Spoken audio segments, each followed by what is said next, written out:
Throughout the past year or so, I've been hearing about an HDMI cable called the mCable Gaming Edition that will supposedly improve the way your video games look using hardware anti-aliasing with little added lag. Well, seeing as this is the Retro RGB channel, let's put that last claim to the test.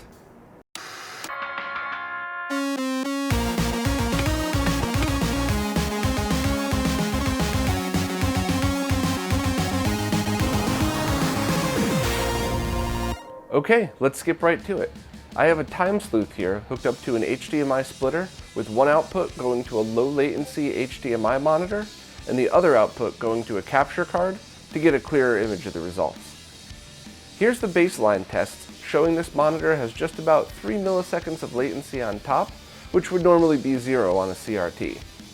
Then it shows just under 10 milliseconds in the middle, which is normally 8 milliseconds on a CRT.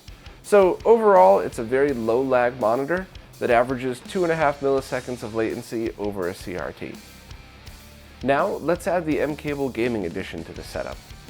It's the exact same setup, I'm just going to replace the cable going from the time sleuth to the HDMI splitter with the mCable. You'll see up top is reading about 4.3 milliseconds, which is around 1.4 milliseconds over the monitor directly, and the middle reading is showing around 11.5 milliseconds, which is about 1.65 over direct. I tried some other resolutions too, and the results are similar. Here's 720p with 4.4 milliseconds up top, which is only about 1.5 milliseconds over 720p direct into this monitor. Then there's 11.7 milliseconds in the middle, which is just about 2 milliseconds over a direct 720p source. Keep in mind that the mCable won't process interlaced signals, only pass them through. That means PlayStation 2 users won't get this effect for 480i only games, and you'll still need to deal with the latency and mode switching that's typical with digital displays and interlaced signals. Overall, I'd call about 2 milliseconds of added input latency excellent, and I could confidently say that with modern games, I don't think it would ever be possible to detect just 2 milliseconds, so you could confidently play your games and never have to think about input latency when using the mCable Gaming Edition. Also, I was a bit concerned at first that maybe the output of the time sleuth, the very basic text, would have affected the latency readings, but after speaking to a few experts and people that are a lot more familiar with the technology, I learned that the way these cables work, they'll always process every pixel. So it doesn't matter if you have an all-black screen or a very colorful screen filled with 3D images, the time it takes to process one is the same time as it takes to process another. So just overall, you never have to worry about input latency when using the mCable Gaming Edition. So do I recommend the mCable Gaming Edition? Honestly, that's up to you. It's my opinion that you definitely not want it on 16-bit or earlier consoles, as well as modern 2D games, as it'll either do nothing or soften the image a bit too much.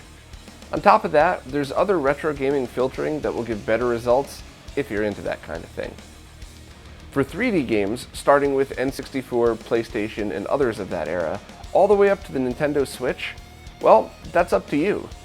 Do you think this effect is worth $100 or more? At least if you do decide to buy the cable, you could use it confidently knowing that it won't affect input latency at all. I do suggest checking out other reviews to make sure that this has the exact results you're looking for, so I recommend the Digital Foundry review as well as the few times My Life in Gaming has mentioned it in their videos. I think you can go ahead and skip the review that says it's a faster than HDMI cable, because that's just silly. Well, that's it for this time. This certainly wasn't my usual deep dive, in-depth video that I normally post, but it served its purpose. Does the mCable Gaming Edition add input latency? No, not enough to ever matter in a realistic environment. But if this is your first time checking out the channel, please see all the other videos that I have to offer, as well as a weekly podcast that keeps everybody in the loop of what's going on in the retro gaming scene. Also, I have to give a shout out to all my supporters, because without people's support, none of these videos, as well as RetroRGB.com, would be able to exist. So thanks to all of you, and I'll see you next time.